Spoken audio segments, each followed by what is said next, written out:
The word vaccine has a surprising origin. It's a term that has saved countless lives and changed the course of medical history. But where did it come from? It comes from the Latin word for cow, vacca.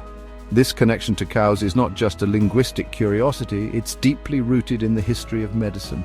This is all thanks to the history of smallpox inoculation. Smallpox was one of the deadliest diseases known to humanity, causing immense suffering and death.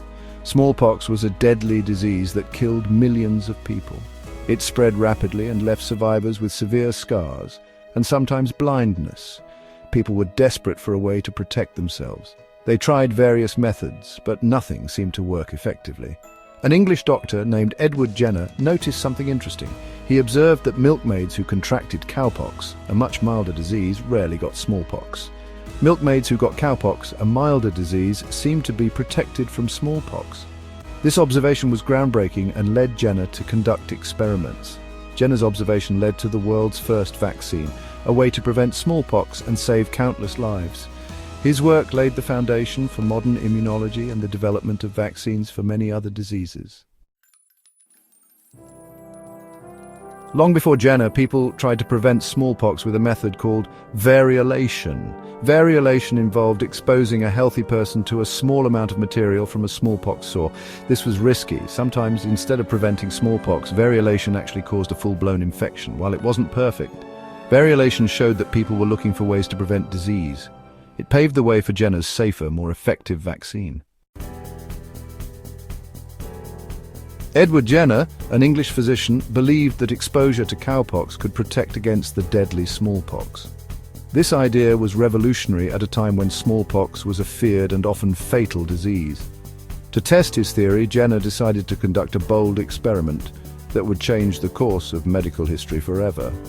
He took material from a cowpox sore on the hand of a milkmaid who had contracted the disease from the cows she tended. Jenner then injected this material into a young boy named James Phipps, hoping to prove his hypothesis. After some time, Jenner exposed James to smallpox, a disease that had claimed countless lives. Remarkably, James did not get sick, showing no symptoms of the dreaded disease. The exposure to cowpox had indeed protected him, just as Jenner had predicted. Jenner's experiment was a groundbreaking success, marking the beginning of a new era in medicine. He published his findings and the practice of vaccination was born, paving the way for modern immunology and saving countless lives in the centuries to come. Louis Pasteur was another important figure in the history of vaccines. His groundbreaking work in microbiology laid the foundation for modern immunology. In the late 19th century, he developed vaccines for rabies and anthrax. These vaccines were revolutionary at the time and saved countless lives.